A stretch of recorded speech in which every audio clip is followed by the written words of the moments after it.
Break के बाद घटना चक्र में आपका एक बार फिर से स्वागत है। हम बात कर रहे हैं कांग्रेस में मतभेद को लेकर के, सत्ता के दो केंद्र को लेकर एक तरह से बहस छिड़ी हुई है।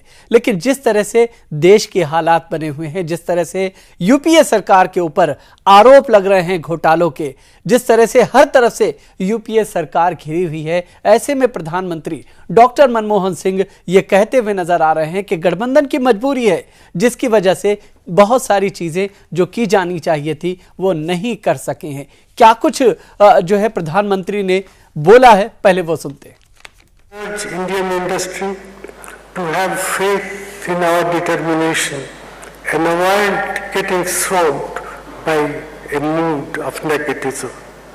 One of the advantages of being a democracy is that our shortcomings and our deficiencies are always put before the public, and there are indeed many deficiencies.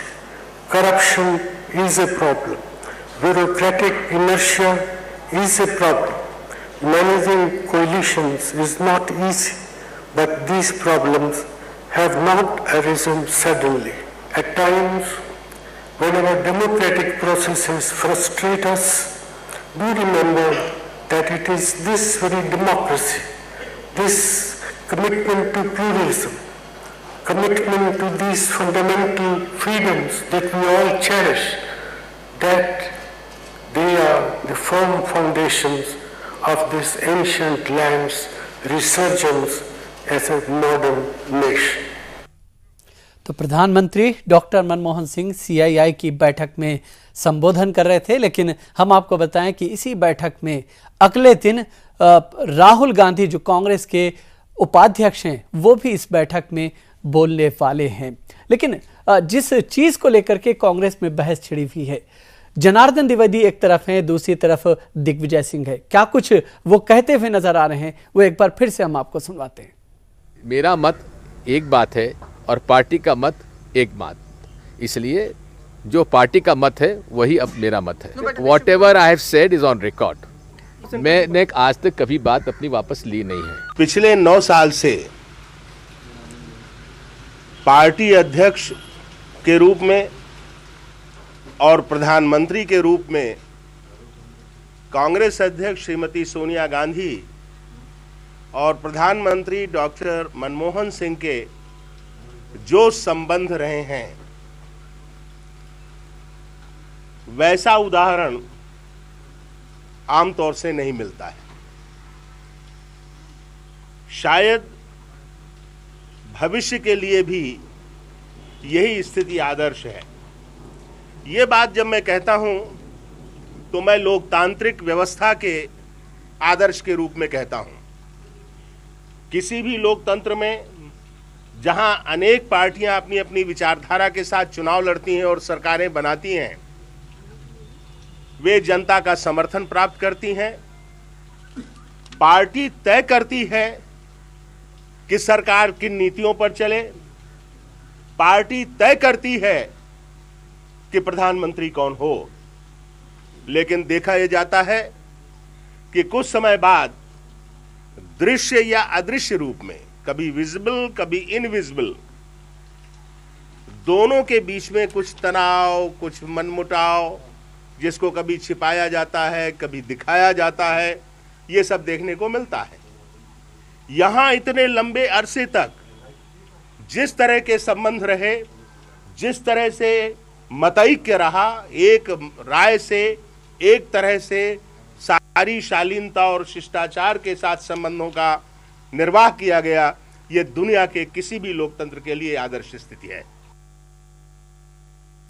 तो कांग्रेस में उभरे मतभेद को लेकर के हम बातचीत करें। पुष्पेंद्र, आपने दिलीप जी को सुना, साफ तौर पर उन्होंने एक तरह से ये कहा कि दिग्विजय सिंह की बातों को यहां पर जनार्दन द्विवेदी ने अपनी बात में नकारा नहीं था, बल्कि उसकी एक तरह से और बेहतर तरीके से व्याख्या करने की कोशिश की थी। लेकिन आप इसे किस तरह से देख रहे हैं? देखिए, मैं समझता हूं कि इस पूरी जो इस समय राजनीति कांग्रेस की अंदरूनी है, उसको आप दूसरे परिप्रेक्ष्य में ये देखें कि कांग्रेस इस वक्त एक ऐसा क्रूशल चुनाव का फेस करने जा रही है जहां कांग्रेस और गांधी परिवार का जो सदस्य प्रधानमंत्री की दौड़ में जिसे बताया जा रहा है या जिसे प्रोजेक्ट किया जा रहा है, उसको कांग्रेस और गांधी परिवार ये जानता है कि इस वक्त के हालात में वो फेस नहीं कर सकते और जैसे हालात उसे प्रोजेक्ट करना उसे ठीक नहीं है। और राहुल गांधी इस समय इस सरकार जो यूपीए 2 की तमाम बदनामियां, तमाम किस्म के भ्रष्टाचार, महंगाई, लूट खसोट, मर्डर, रेप, जितनी भी चीजें हुई हैं, उसका ठीकरा राहुल गांधी पे नहीं फूटना चाहिए। एक दूसरी बात, ये जो हम मतभेद जिसको शब्द कह रहे हैं, मेरा मानना यह है कि कांग्रेस पार्टी के अंदर हमेशा आप ये ध्यान रखें कि अगर हम ये कहें कि दिग्विजय सिंह जो हैं अपनी राय पे अटल हैं, तो दिग्विजय सिंह की हैसियत कांग्रेस में जनार्दन द्विवेदी से ज्यादा नहीं है। जनार्दन द्विवेदी का मतलब होता है 10 जनपद की सोच, उनका आगे की प्लानिंग।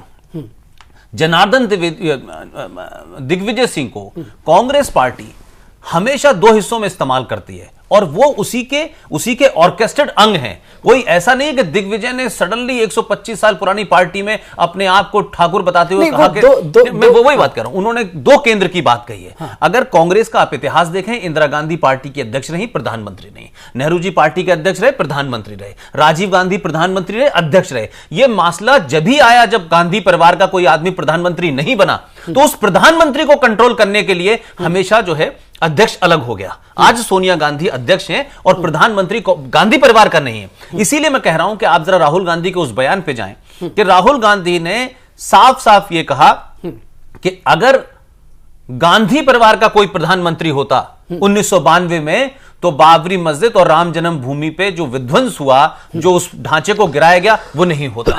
मैं सिर्फ ये कहना चाहता हूं कि आज दिग्विजय का बयान, प्रधानमंत्री का बयान और जनार्दन द्विवेदी का बयान, ये बिल्कुल कोऑर्डिनेटेड एफर्ट है। कुछ लोग राहुल गांधी को, तीनों में कॉम्बिनेशन है, ये कंफ्यूज करने की कोशिश है। कुछ राहुल गांधी के साथ खड़े हुए, कुछ सोनिया और मनमोहन की जो जोड़ी है उसको आगे बता रहे हैं, और कुछ ये कह रहे हैं कि साहब ये जितना भी गड़बड़ हुई है हमने बड़ी कोशिश की, लेकिन क्योंकि जो हमारे घटक दल थे उसकी वजह से है। मैं इन तीनों के बयान को राजनीति में इस वक्त मैं ये कह सकता हूं कि कोई मतभेद नहीं है। एक को क्या कहना है, दूसरे को क्या कहना है, तीसरे को क्या कहना है, और अलग अलग जगह एड्रेस कर रहे हैं। लिहाजा जो जनार्दन द्विवेदी ने बात कही है, इन तीनों में वो महत्वपूर्ण है कि जनार्दन द्विवेदी जो 10 जनपद की भाषा बोल रहे हैं, और ये बयान उस वक्त आया है कि जब सोनिया गांधी देश से बाहर गई हैं, और यह पहली बार हुआ है कि राहुल को उपाध्यक्ष बनाने के बाद सोनिया गांधी देश से बाहर गई है, लेकिन वो 5 लोगों के नाम जो देके जाती थी कि मेरी एब्सेंस में ये लोग चलाएंगे, इस बार उनका भी नाम नहीं देके गई हैं, वो सार्वजनिक नहीं हुए हैं। तो मेरा नहीं मानना कि ये कोई अलग मतभेद है, ये एक बड़ी राजनीति का हिस्सा है। तीनों को पता है, तीनों अलग अलग बयान करके इस वक्त देश की जनता को मैसेज देना चाहते हैं। कुछ घटक दल को जिम्मेदार बता रहे हैं, कुछ कह रहे हैं सत्ता के 2 केंद्र ही होने चाहिए, जबकि सत्ता के 2 केंद्र पिछले 9 साल से, दिग्विजय को अभी क्यों ध्यान आया। और जो जनार्दन द्विवेदी कह रहे हैं उसका अर्थ साफ साफ है कि राहुल गांधी इस देश के राहुल राजकुमार हो सकते हैं, कांग्रेस के राजकुमार हो सकते हैं, लेकिन इस वक्त वो इतने परिपक्व नहीं है कि देश में फ्रंट से वो इलेक्शन को फेस करें। लिहाजा एक ये, और दूसरा मनमोहन की गंदगी, मनमोहन की बदनामी, मनमोहन की सरकार की, वो कांग्रेस और नेहरू परिवार अपने सर पर नहीं लेना चाहता। अगर चुनाव हारेंगे भी तो मनमोहन सिंह के सर पे ये ठीकरा फोड़ते हुए चुनाव हारना चाहती है कांग्रेस। ये राहुल गांधी के सर पे ठीकरा फोड़ के नहीं हारना चाहती है कांग्रेस। ये इसके पीछे रणनीति है। नहीं तो जिस तरह से मनमोहन सिंह प्रधानमंत्री ये कहते हुए नजर आ रहे हैं कि ये गठबंधन की मजबूरी है कि वो बहुत सारे काम जो करने चाहिए थे वो नहीं कर सके। देखिए, शायद कहीं डाइवर्ट कर रहे हैं हर तरफ से। नहीं, मेरा एक चीज और, इस बयान को अगर देखें, दोनों बयान को और मनमोहन सिंह के बयान को, और जो लगातार कांग्रेस की तरफ से बयानबाजी हो रही है उसको देखें, आपको साफ साफ दिखेगा कि कांग्रेस के जो रणनीतिकार हैं उन्होंने अलग अलग मुखौटे लगा लिए हैं, और वो अलग अलग देश के जो उनकी कंस्टिट्यूंसीज हैं, उनके गठबंधन दल के जो सदस्य हैं, जो उनको समर्थन देने वाले हैं, जो उनके विरोध करने वाले हैं, इन सब को देखते हुए वो अलग अलग, क्योंकि विभाजित खंडित राजनीति इस वक्त देश के पास सिर्फ 2 पार्टी सिस्टम नहीं है, कांग्रेस और बीजेपी नहीं है। कई सारे गठबंधन, चाहे वो एनडीए को सपोर्ट के फॉर्म में हो, चाहे वो यूपीए के फॉर्म में हो, या चाहे लेफ्ट वाम मोर्चा के हो, या कोई अन्य हो, इन तमाम लोगों की अपनी भूमिका आने वाले समय में होगी। और इन तमाम लोगों से जो 2 मुख्य दल हैं आज के, बीजेपी और कांग्रेस, जिनका प्रेजेंस अन्य क्षेत्रीय दलों से बेहतर है, इनको सबको साथ लेना है। और साथ लेने के लिए इन सबको अलग अलग लोग अलग अलग मोहरे की तरह इस्तेमाल हो भी रहे हैं। हाँ। मैं नहीं मानता कर भी रहे हो भी रहे हैं। मैं नहीं मानता कि कांग्रेस में दो सत्ता का केंद्र है या सरकार में दो सत्ता का केंद्र है। मैं मानता हूं वहां सत्ता का केंद्र एक ही है और वो है नेहरू गांधी परिवार। नहीं तो यहां दर्शाया जा रहा है, इसके पीछे मकसद आपको देखना पड़ेगा। हाँ। मुझे लगता है कि दिग्विजय सिंह ने जो बयान दिया और उस बयान के बाद जो जनार्दन द्विवेदी का बयान आया और आज जब फिर दिग्विजय सिंह ने उस पर सफाई दी, अगर आप तीनों को मिला के देखें तो आपको लगेगा कि एक स्क्रिप्टेड, एक सियासी रणनीति कार के जहन से उठे हुए कुछ ऐसे चीजें हैं जिसको आप पब्लिक डोमेन में ले जा रहे हैं। तो मुझे नहीं लगता है कि यहां सत्ता के दो केंद्र थे और हो सकते हैं। जब अगर नेहरू गांधी परिवार का कोई भी व्यक्ति, चाहे वो सरकार में हो या नहीं हो, अगर वो एक्टिवली इन्वॉल्व है पार्टी में, तो वो उसको नियंत्रण करने की क्षमता रखता है और उसके लिए व्यवस्था भी है उनके पास। और ये चीज आप देख सकते हैं, चाहे एक छोटे कोई सरकारी निर्णय का हो, चाहे फूड सिक्योरिटी बिल पे हो, चाहे कानून पे हो, या चाहे किसी और मसले पे हो, निर्णय कहां होता है ये सबको पता है। लेकिन चुनौती क्या है इस वक्त? चुनौती जो है वो है कि आप गठबंधन और अपनी पार्टी दोनों के साथ लेते हुए या दोनों के साथ ऐसा ग्लोब्स, ऐसा तालमेल बिठाते हुए आपको जनता के बीच में जाना है, तो आप समझाएंगे क्या? आज आप आज संकेत दे रहे हैं 9 साल के बाद, या 9 साल के, यहां दो केंद्र हैं। दिग्विजय सिंह आके बोल रहे हैं 9 साल पहले दो केंद्र नहीं थे। कहते नहीं प्रधानमंत्री है तो पार्टी है। तो आज आपको क्या जरूरत पड़ी? क्योंकि आपको विफलताओं को छुपाना भी है और किसी एक को आगे बढ़ा के रखना भी है। तो जो दो सत्ता के जो केंद्र, एक तरफ से तो राहुल जी को दिग्विजय सिंह ने जो बयान दिया कि राहुल गांधी सरकार के मुखिया नहीं बनना चाहते, ये जो धारणा है ये गलत है। ये सफाई आके दिग्विजय सिंह देते हैं, यानी कि वो चाहते हैं कि बने। और इससे जो आपने देखा था, कांग्रेस के जो प्रवक्ता आगे ने कहा था, राशिद अल्वी साहब ने, कि देश की जनता चाहती है, देश के लोग चाहते हैं, पार्टी की ये इस तरह की आवाजें उठती रही तो हैं। आप एक तरफ राहुल गांधी को भी साथ रखना चाहते हैं और दूसरी तरफ जो मनमोहन सरकार की विफलता है उसका ठीकरा राहुल पे ना फूटे, उसकी विफलता से कांग्रेस को नुकसान ना हो, उससे गठबंधन आगे जो है मनमोहन सिंह के नाम पे कई सारे ऐसी चीजें हो सकती है जो गठबंधन की आगे ले जाने में शायद, जैसे कहते हैं, सहायक सिद्ध हो सके, उसको भी बढ़ाना है। तो मुझे लगता है ये कई चेहरे और कई बयान, ये रणनीति का हिस्सा है।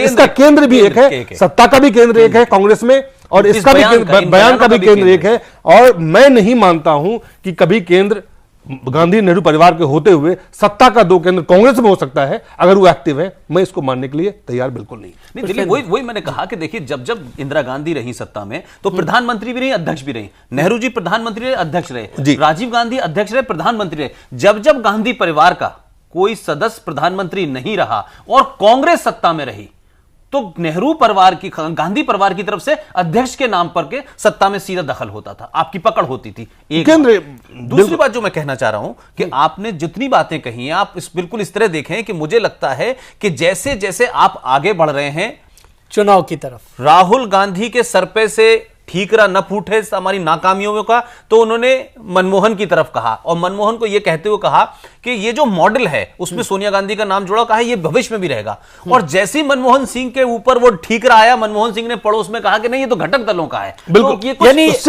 आप ये देखिए ना, आप अलग अलग जगह किसने किसके ऊपर आप अपने सर पे नहीं लेना चाहते। अपने आज मनमोहन सिंह ने कहा करप्शन है, स्वीकार किया है। सीआईए के समिट को वो एड्रेस कर रहे थे, उन्होंने कहा कि there are indeed many deficiency, बहुत सारी खामियां हैं। Corruption is a problem. आज उनके सामने करप्शन एक समस्या और चुनौती है। ब्यूरोक्रेसी इनर्सिया, इसका मतलब प्रधानमंत्री, देश के प्रधानमंत्री मनमोहन सिंह ये बात खड़े होकर कह रहे हैं इंडस्ट्री को कि ब्यूरोक्रेसी इनर्सिया, यानी ब्यूरोक्रेसी जो है एक्टिवली काम नहीं कर रही है, पैसिवली। कह कब रहे हैं? और 9 साल के बाद प्रधानमंत्री की, और उसके आगे देखिए, आप कह रहे हैं managing coalition is not easy, यानी ये जो चीजें हैं इसके लिए मैं जिम्मेदार तो बिल्कुल नहीं हूं। आप जानते हैं कि गठबंधन की सरकार को चलाना कितना मुश्किल होता है।